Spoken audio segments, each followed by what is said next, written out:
আপনাদের সবাইকে স্মরণ করিয়ে দিতে চাই, আপনাদের প্রতিষ্ঠান হিসেবে এটাকে আমরা এমন একটা অবস্থায় নিতে চাই যেখানে আমরা দুর্নীতিকে কোনোভাবেই প্রশ্রয় দেব না। আপনারা এখানে লিখেছেন পুলিশকে হতে হবে জনগণের প্রকৃত বন্ধু।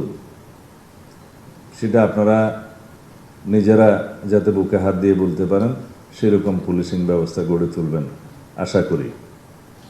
প্রতিটি থানায় আগত সেবা প্রার্থী যেন কোনো প্রকার হয়রানি ছাড়া আইনি সহযোগিতা পায় তা নিশ্চিত করতে হবে।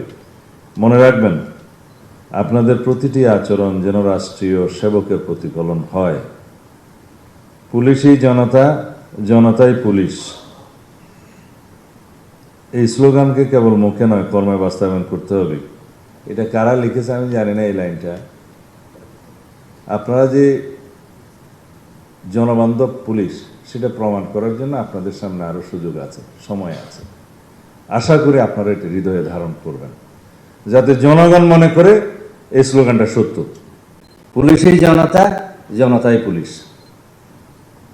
যে কোনোভাবে হোক প্রাতিষ্ঠানিকভাবে আমাদেরকে কিছু বিষয়ে বিব্রত হতে হয়েছে, সেটা কাটিয়ে ওঠার জন্য আপনারা যথেষ্ট চেষ্টা করেছেন বিগত 2-2.5 মাসে এই গণতান্ত্রিক সরকারের অধীনে, এবং ভাবমূর্তি আপনারা সমুন্নত করতে পেরেছেন বলে আমরা বিশ্বাস করি।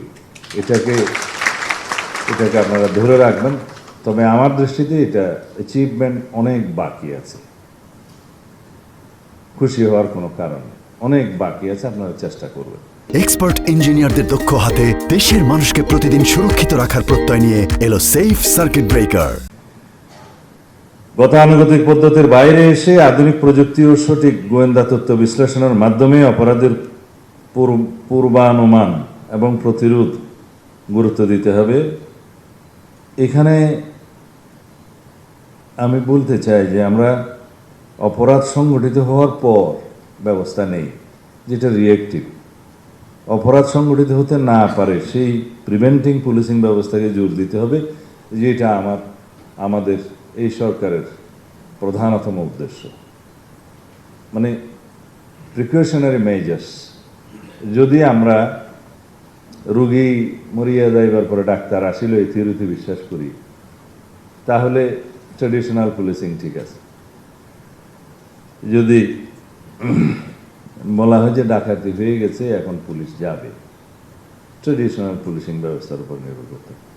সমাজে এমন একটা অবস্থা আমরা কি সৃষ্টি করতে পারি না যে প্রোঅ্যাক্টিভ মেজার্সের মাধ্যমে, যে আমরা আগেই ইন্টেলিজেন্স সাপোর্ট নিয়ে পুলিশ প্রিকশনারি ব্যবস্থা করবে যাতে অপরাধটা সংগঠিত না হতে পারে। সেই জন্য আমরা ওয়েল ইকুইপড করব। আপনাদের এই প্রস্তাবগুলো আমি একটু পরে বলবো। অপারেশনাল কার্যক্রম পরিচালনায় সেটা আমি বলেছি আন্তর্জাতিক মানদণ্ড মানবাধিকার।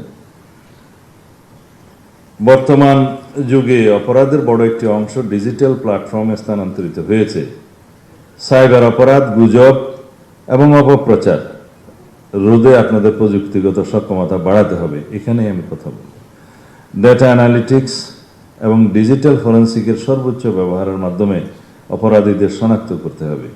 এই লক্ষ্যে উন্নত বিশেষায়িত প্রশিক্ষণের জন্য যারা প্রস্তাব করেছেন, সিলেট ও বরিশাল বিভাগে 2টি পুলিশ ট্রেনিং সেন্টার এবং চট্টগ্রামে বিশেষায়িত প্রশিক্ষণ প্রতিষ্ঠান স্থাপন করা, সে বিষয়ে আমি একটু পরে কথা বলবো। ব্যক্তিগত সততা এবং প্রাতিষ্ঠানিক স্বচ্ছতার কোনো বিকল্প নেই। দুর্নীতির বিরুদ্ধে আমাদের জিরো টলারেন্স নীতি বজায় রাখতে হবে। বাহিনীর শৃঙ্খলার সাথে কোনো আপোষ করা হবে না। আপনাদের প্রতিটি পদক্ষেপ যেন বাহিনীর ভাবমূর্তি উজ্জ্বল করে সেদিকে সজাগ দৃষ্টি রাখতে হবে। চেইন অফ কমান্ড যারা ব্রেক করবেন তাদের বিরুদ্ধে আমি মন্ত্রণালয়ে যোগদান করার পরের দিনেই মেসেজ দিয়েছি, তাদের বিরুদ্ধে মেজার্স নেওয়া হবে। চেইন অফ কমান্ড আপনারা বজায় রাখবেন, ডিসিপ্লিন বজায় রাখবেন। যে কোনো দুর্নীতির অভিযোগ আমরা তো as per rule disciplinary action নেব, কিন্তু আপনাদের সবাইকে স্মরণ করিয়ে দিতে চাই, আপনাদের প্রতিষ্ঠান হিসেবে এটাকে আমরা এমন একটা অবস্থায় নিতে চাই যেখানে আমরা দুর্নীতিকে কোনোভাবেই প্রশ্রয় দেব না।